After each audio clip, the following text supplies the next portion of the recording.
Hello, Stitchy friends. How are you all doing? I hope you are doing well and having a good week. I am here to do a little bit of a Flosstube extra with you today. So I'm filming a little bit differently. I hope this setup works. I'm still kind of getting used to filming back in New York with my new camera and everything. So bear with me as I get this all figured out. But I figured we would try a new little video today. So as I mentioned in my last Flosstube, I am getting ready to start a big full coverage piece that I'm going to do as a mystery piece for you, where I'm not going to reveal what the name of the pattern is or what the pattern fully looks like as I'm stitching it, but then it'll be fun for you to sort of guess and see what's coming as I stitch the piece over the next, couple decades. So this is not going to be a quick reveal, but hopefully you're in it for the long haul, and we'll see how far I can get and how fast I can stitch it. But it's a big full coverage piece. So I was showing you last time in the last video that I was kitting it up using these new floss cards that I got. They're, getting filled. I'm working on it and making progress. So that one I had done the last time. Yesterday I worked on this set of colors. Look how beautiful these are. I'm so excited to have these colors that I'll be stitching with. It's a wide range of colors in this piece, and these show it for sure. So I worked on this yesterday and kind of kitting it up, but I thought maybe I would just, kit up a few of these on my third and final card with you today and kind of show you my process. This is not a well-oiled machine, and it's just a process that works for me, but I thought, it might be interesting to share it and just show you how I work at getting the floss on these cards. So I thought, as I'm kitting it up anyway, maybe I'll just film a little video and share with you how I do it, what my process is, and also just chat a little bit because we're here, so why not? The first thing I want to say is I do have kind of a master set of DMC that I purchased kind of when I started stitching again. So I've had that I kind of pull from, and basically I thought I'll use that for all of the colors that only need one skein of floss in this kit.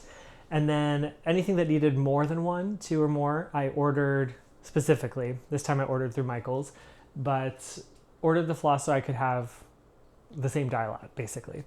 So my master set of DMC is not organized well at all. I'm going to show it to you now. It is in this literal shoebox that a pair of my running shoes came in, and that's what I use to store it. So it's a shoebox that kind of pulls out like this. Sorry about the noise. And I basically have all the floss just kind of sitting in there. Now, they are in, this is going to be really crinkly, so I apologize, but they are in bags that are grouped by number. So this bag holds number 900 to 3866. Basically, I have not kitted it up further than that. So I don't have them organized in like a container or on floss drops. I don't have anything like that, but they're all in the bag. So I know that the numbers are kind of in order with the bag there. Now I know that's not an ideal method, and I'm sure a lot of you have your full set, much more beautifully displayed, but it works for me, and I know where I can go to grab it if I need it, and we'll see how long that continues. But so I went through, and first of all, I put on these cards all of the floss that I bought specifically for it, so that if it has more than one skein of floss, it's already on these cards. And I have the extra skein kind of in the bag that this project will be kitted in. I can only fit one skein of floss on these cards, so as that runs out, I'll replace it with the secondary one. But that means all the ones that are left on here, I needed to pull from my master set. So I basically went through and just grabbed them off camera because I wanted to have them sort of ready to go. And now it's just a matter of taking it from the skein to put it on this floss card. So to do that, I have two things. First of all, I have a pair of scissors that I use only for like kind of cutting floss for purposes of kitting it up. I don't really use this on my cross stitch projects. It's just a matter of like kitting floss and cutting it for floss drops or whatever I need. So I use that pair of scissors. And then I also have one of these wooden winders. Now, if I can find the link to this on Etsy, I will put it down below. But I purchased this on Etsy and I love it. I think it's an 18-inch winder. And basically, I take the floss off the skein, wind it around here, And if I'm stitching one strand, then I'll cut it twice, once at each end, which forms about the length that I need or I'm comfortable working with one strand. And if I'm working two strands, I'll only cut it once at the end, so I'm left with sort of a longer strand to do the loop start with. So I use this constantly when I'm getting this up. And then of course I have my floss card, which you just saw. So I'm gonna kind of just walk through this process and chat with you while I'm doing it. So the first color I'm gonna be kitting it up is 3013. It's this one right here. Hopefully that will show. Not that it really matters, but 3013. So obviously I always pull the floss from the bottom of the floss card where the number is. That's where you can pull it and hopefully not get any tangles. And we'll see if that happens today. Occasionally it gets stuck, you know. But I start basically at the top of the wooden winder and just kind of hold the edge. And I'm going to stand back so hopefully you can see this, but I basically just use this winder to kind of pull the floss through and wind it as I go. So right as it's coming off the skein, I wind it. You can probably hear Winston in the background. He's protecting our home from people in the hallway. But yeah, I just kind of pull it, wind it at the same time until I get to the end of the floss, end of the skein. And then you'll see here at the bottom, there is a little bit extra left. Now this one came out pretty even, but it's a little bit extra. And then what I'll do is I'll cut it at both ends. So I'm gonna take my scissors, hopefully you can see this here. And I just get as close to the one end as I can and cut it. And then flip it over to the other side and get as close as I can to that end and cut it there. And what that leaves me with, because I know I'm stitching this project on 25 count, so I'm going to be using one strand. And what that leaves me with is this length of floss that I'm comfortable working with one strand and kind of has it all sort of organized right here. Now they don't all look this pretty when I'm done, and I'm sure you'll see more that like have a little tail at the bottom or whatever. But that's what it kind of looks like off of the winder. Then I'll take my floss card right here, and 3013 is this next spot. So I'm just going to stick the top over that card, over the little hole there, if you can see that. And then I'll stick it through the foam parts at the bottom. And I like to tug it pretty tight and kind of adjust the foam as I'm working with it so it kind of like holds it in place. And it's hard to do this on camera, so I apologize. So once I get it in there, then I kind of pull this down as tightly as I can so that it's snug and it's not going anywhere. And then we've got an extra one kitted. And you can see here, this one has like a very long strand. I just kind of let that. I'm not too worried about it. Most of them come out pretty even, but there's always like a little bit of a length that differs on the card. So that's just how it is. And that's basically the process that I go through to kit it up on the floss card, which is, you see, it's not that difficult. It's just time consuming. So I figured while I'm doing this today, I'm just gonna come and chat with you. So I hope that's all right. This project that I'm working on, or that I will be working on, that I'll be starting, is one that I just really like, and it brings back a lot of nostalgia factors for me. And so it has a kind of a special place in my heart. And it's really fun. I think it's just fun. Now, it's a piece that I purchased on Etsy very shortly after I started stitching. And honestly, at that point, I had no idea how big or small a cross stitch piece could be. So I wasn't really prepared of what this chart was going to be like. And when I received the PDF of the chart, I realized, oh my goodness, this is way beyond my ability at this time. I was like, I'm probably never going to stitch this. But now that I'm kind of, you know, I've tried a lot more things in the cross stitch world. Look at that. This one ended up pretty even too. That's good. Now that I've tried a few more things in the cross stitch world, I thought, you know what, maybe I am ready to start this. And even if it takes me 40 years, that's okay. It'll be the joy of kind of stitching on it and working on it throughout the next several years. And anyway, so it's a fun piece. It's going to take a while, but I thought the more and more I thought about stitching it and starting it, I thought, I think this would be a fun one to do as a mystery piece, because in a way it's similar to there's like a master giant Pokemon chart, and I'm sorry, I forget who charted it or who has the pattern or whatever, but it's basically a chart of all the different Pokemon. And in the same way, that would kind of be exciting if you're into Pokemon, that you could see kind of what characters are developing as the pattern goes. This is similar to that, just with a different IP. Now, I probably already said enough that maybe you can guess where I'm heading with this, but I think it'll be fun to reveal and kind of see as I go, sorry for bumping the camera there, what I'm stitching. And eventually, if it's not fun, then I'll just show it and we'll move forward. But I think it could be really fun to do it as this sort of mystery piece. Now, I know on my last Flosstube, some of you were asking, can we get any more details on the mystery stitch of like how big it is, or, you know, anything like that? And so yes, I will share that.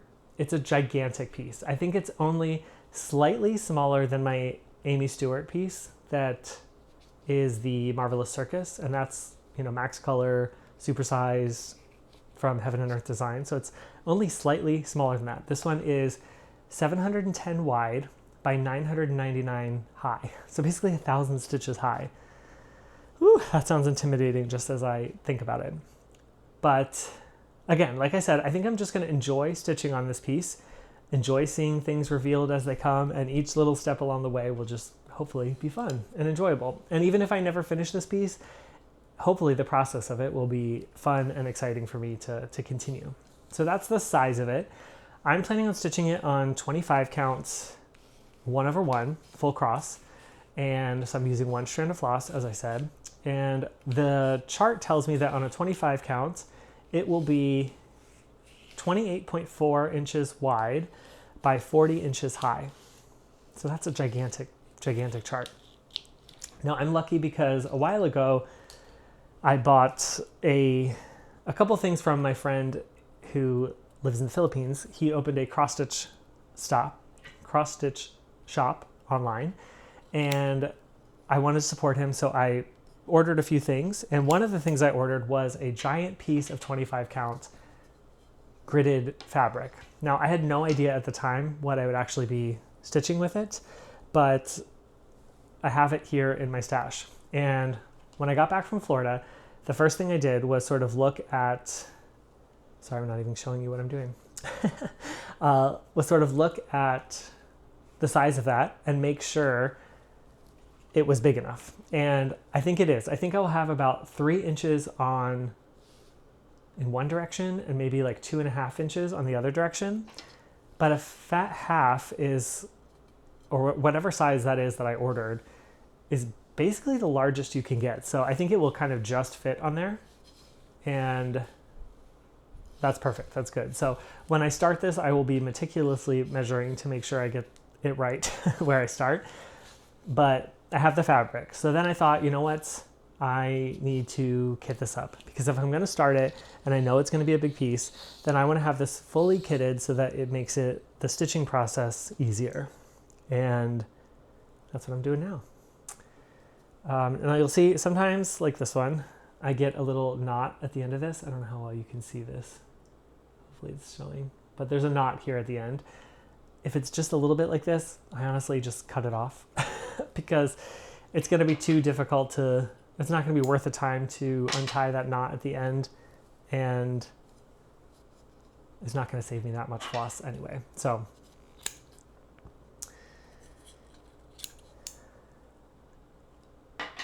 cutting it off.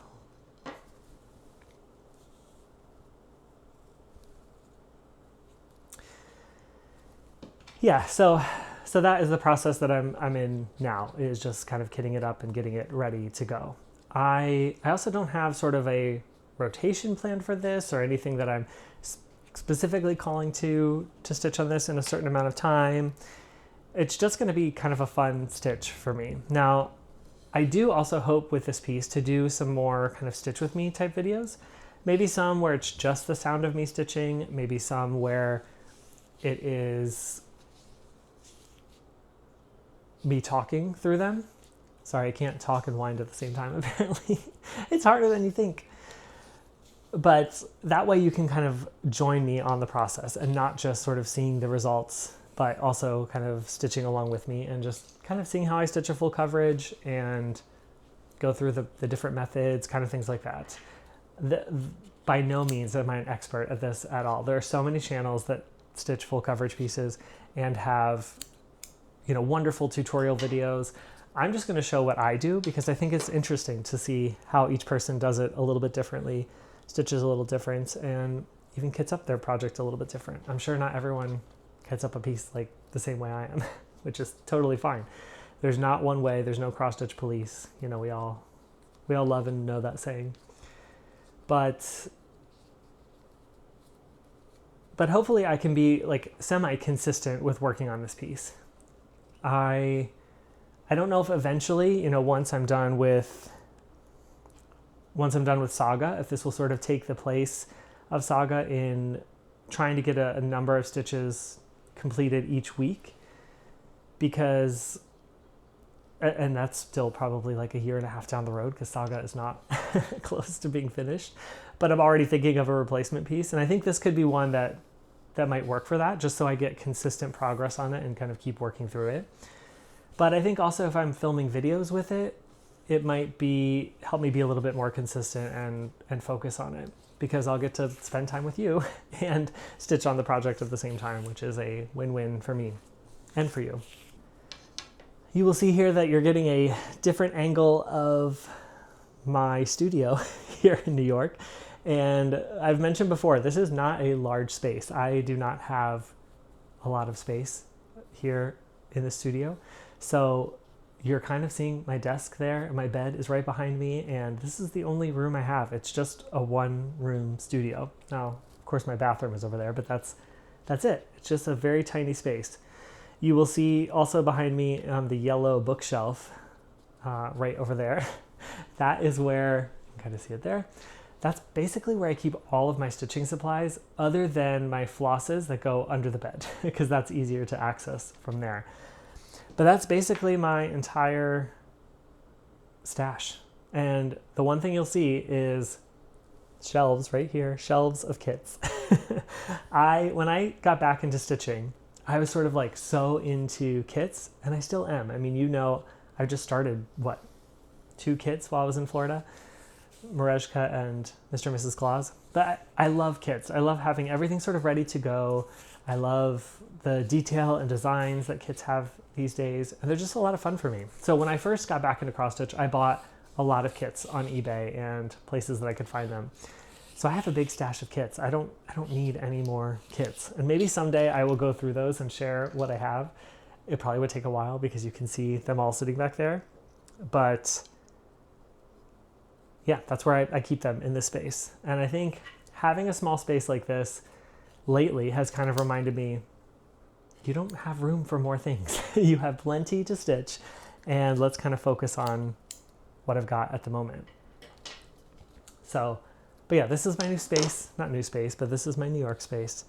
And behind you, over there, in front of me, is the brick wall, which is where I sit and stitch and where I film my floss tubes and get to enjoy this wonderful hobby. So you're getting sort of a little glimpse into my world here. And that's just what it is. Today in New York is a beautiful, sunny, hot day. I don't know if you can see, I'll try to maybe bring the camera over here. Out the window, it's like super sunny, but it's hot out today. I think it's supposed to be like 86, 88 today, which is kind of wild. Yesterday in New York City, it was hotter. The high temperature was hotter than it was in Florida. My mom texted me and said, "Can you believe that your temperature today was higher than what it is here in Florida?" And that's just wild. I guess I really did bring the warmer weather back with me to New York, which I'm not complaining about, but it does feel like a little odd to be in summer weather already when I didn't really get a spring in New York. So yeah, but it is really nice out, and I'm grateful for that. It is, I think, going to be chilly next week, a few days. So it's not like summer is here to stay. It's just kind of feeling like that a little bit at the moment. But it's been really nice, and nice in the sense of I've been able to kind of, start some walking videos. So I just posted this morning on my walking channel my first walking video in New York. And I chose to do it in Central Park, firstly because Central Park at this time, well, it's always just beautiful, right? But in the spring, it's really beautiful because we have all of the blossoms and the flowers are blooming and people are sort of out and about because it's early spring and not too hot. And I also thought, in Florida, I filmed a lot of places where there weren't many people and I was kind of in nature or in parks. So I thought Central Park would be a nice way to sort of ease back into New York and try filming here, because obviously there's a lot more people in Central Park than were in my Florida videos. And it was so much fun. When I got back and was sort of reviewing the footage, I was just really excited and happy with what I was able to capture and see. It's just sort of like a slice of life, a slice of life here in New York, and gives you just kind of a glimpse of what it all can be like on a warm day in Central Park. And so if you're interested in that, or if you're interested in sort of stitching along while you watch, go check it out and let me know your thoughts. That's the only place I filmed so far, and I did that on Tuesday afternoon after I filmed my Flosstube. But obviously I've got so many spaces that I want to film here in the city. There's kind of an endless amount of possibilities, and even if I were to film in the same spot twice, it's not going to be the same. There's going to be different people. There's going to be different things happening on the street, different interactions. And I think that's what really makes this kind of exciting. I'm going to grab a drink of my coffee to keep me going this afternoon. But it was really fun. And honestly, there were parts of that video in Central Park that I had never even walked through. And I've lived here for 16 years. And I'm like, I didn't even know this existed in Central Park. And it was just fun to kind of explore in that way through a new set of eyes. And so I hope you'll enjoy that as well. But I am excited to get to some like busier areas in the city too. I want to do some filming in Times Square, obviously, because I think that will be fun for you all to see. But I also want to do, some other places like Flatiron District or down in Soho, and just kind of show you different glimpses of different neighborhoods. Even my neighborhood here in Harlem is very cool and very different than Times Square or Central Park. And so I think it'd be a lot of fun to showcase sort of a little bit of my neighborhood here in Harlem as well. And we'll just see how all of those go, but it's keeping me busy. It gives me something to do. It gets me out of the apartment. And so in that respect, I think it's all good. Okay, and as I've been kitting it up here, you can just see the Flosstube sort of building. We've got this many to go to fill up this side, but that's kind of the process. It's not that difficult, it's just kind of time consuming. And so the next thing, once I get this all kitted, which I probably won't finish all of this with you guys here on the video, but once it's all kitted, then I'll go back through, and there are some empty spots. So I'm gonna need to order a few more DMC. I'll look at Michael's or 123 Stitch and just see what the best option is to order a couple more. And then once those arrive, I'll have a full kit, and then I can get ready to start the piece whenever I want. And I do think I will start it with a video with you, because I want this piece to be sort of a journey that we go on together. I know that so many of you loved kind of seeing Fruits of Plenty from the very beginning of the channel to the finish. And I thought this would be another great piece for me to start and kind of work with you and just kind of share the progress. So if you have a piece that you kind of want to see some consistent work on, and you want to stitch on it with me as I sort of make these videos, or as I'm, going through my process of starting a big full coverage, if you have one that you want to see work on, feel free to kind of stitch on it as I post these videos or as I continue to share it. And I think it'll be a fun journey for us all to go on together and see how far we can get on this piece in the next little while.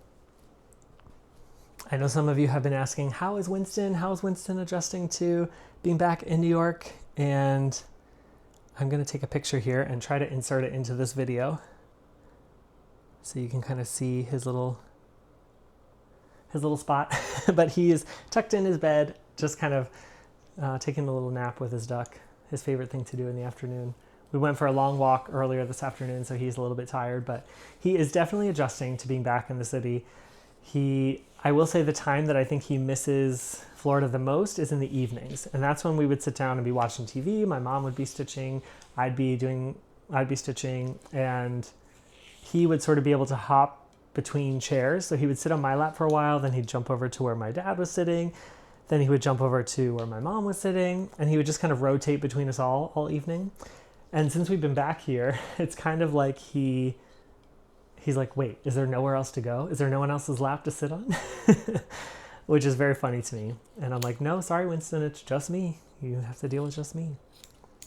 But otherwise, he is adjusting very nicely. He still asks for his treats after his evening walks, and I have been giving them to him while he's here.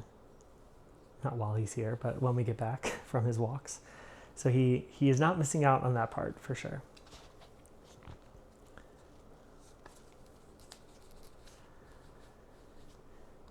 We just have a few numbers to finish this side, so maybe I'll just work on these, finish these, and then we'll end this video.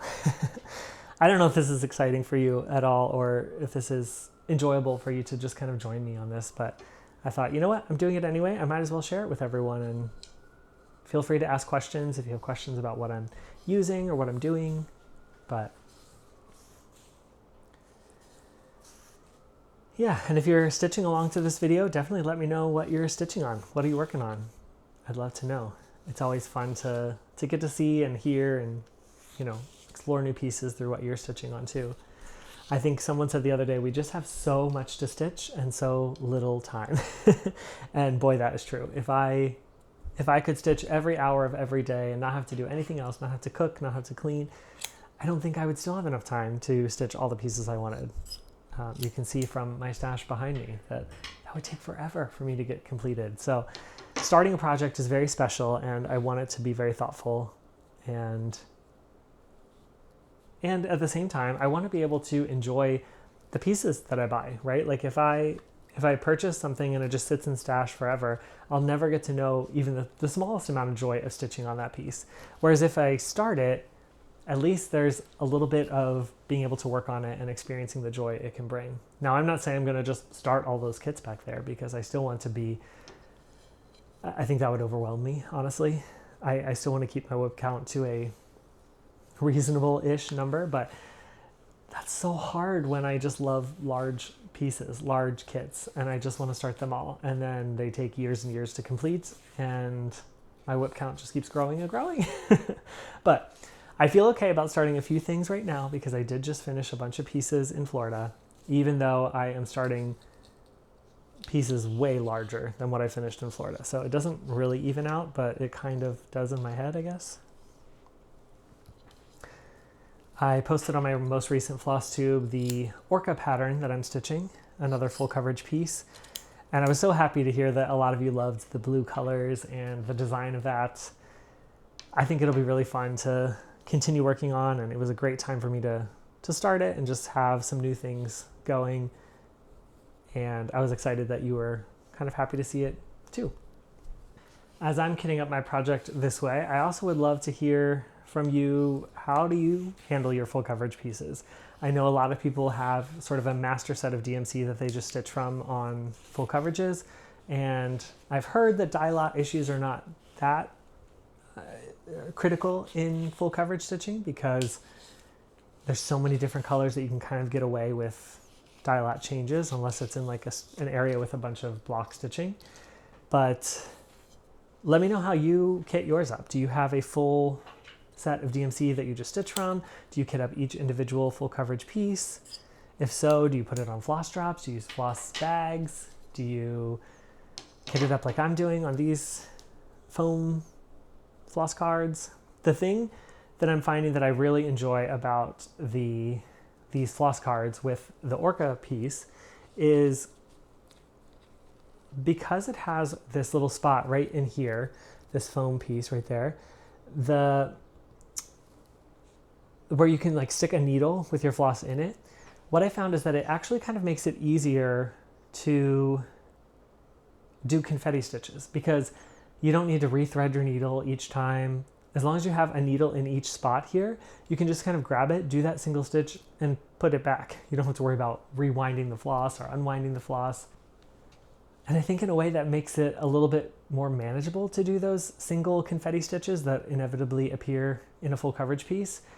And I found it really nice once I had that rhythm going on the Orca. You know, obviously in the beginning, you're threading every needle and you're, you know, each color it's being used for the first time. So it takes a little bit longer to get that rhythm going. But once I got into the habit of it and some other colors started popping up again that I already had my needle threaded, I don't know, it just felt easier to be able to just grab that and continue going.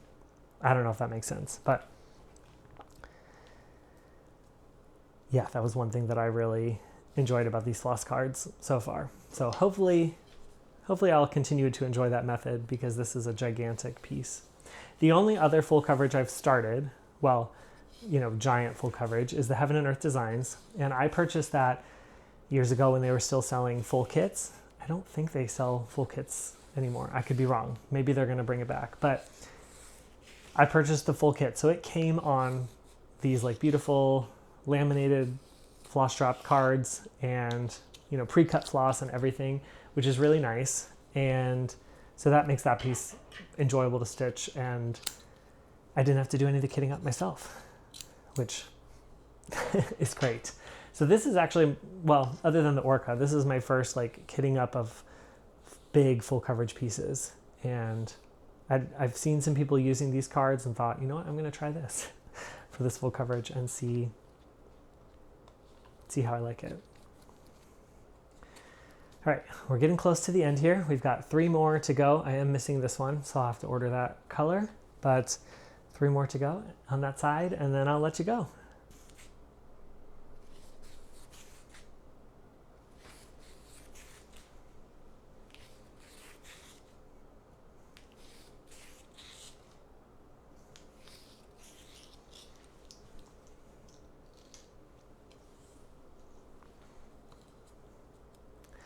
The other day when I was working at kitting this project up, I was just listening to music. I just had music going in the background, kind of made it a whole happy vibe and just worked on it. And that definitely helped the time go faster when while I was just kind of standing here kitting it up. But the album I was listening to it's a new album by an artist called Raye, R-A-Y-E, and her new album is called This Music May Contain Hope. And that piece, oops, I think I just put this in the wrong place. I did.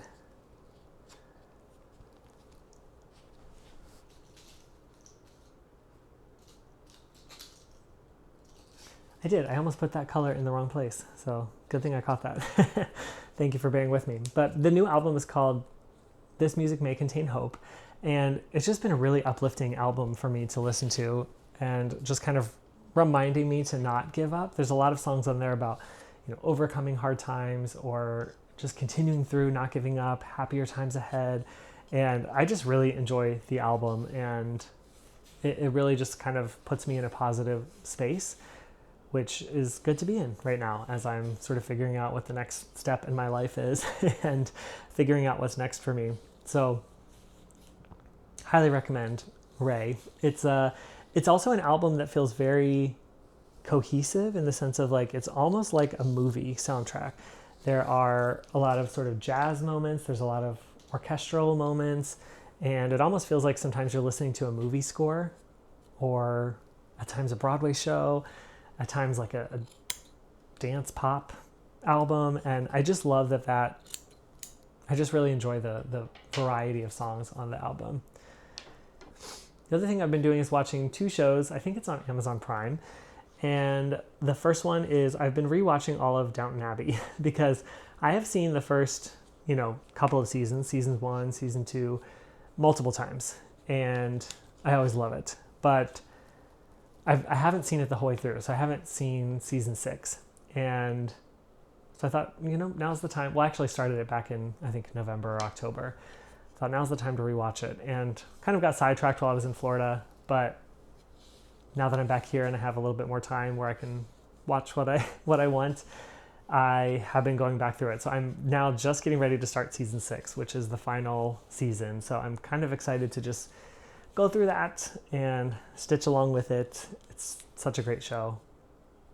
I also watched on Prime a show called Jury Duty Company Retreat or something like that. And it was so interesting. It's basically a show where this person is hired as a temp at a company for their company retreat that's coming up. So they're hired as an assistant to help the retreat like work and go on. The twist is that everyone at the company is an actor except for this person that was hired on. He thinks he's just like working for this legit company and that they're filming a documentary series about the company. So he thinks he's like a real employee, and it is so fun to watch the show sort of take life. And I didn't know how it was going to end or like what was going to happen, but it just was really funny to me. It's kind of like The Office because it is a documentary style where they're like filming as everything sort of happens. So it's kind of like The Office in that sense, which felt good to like get back to a show like that.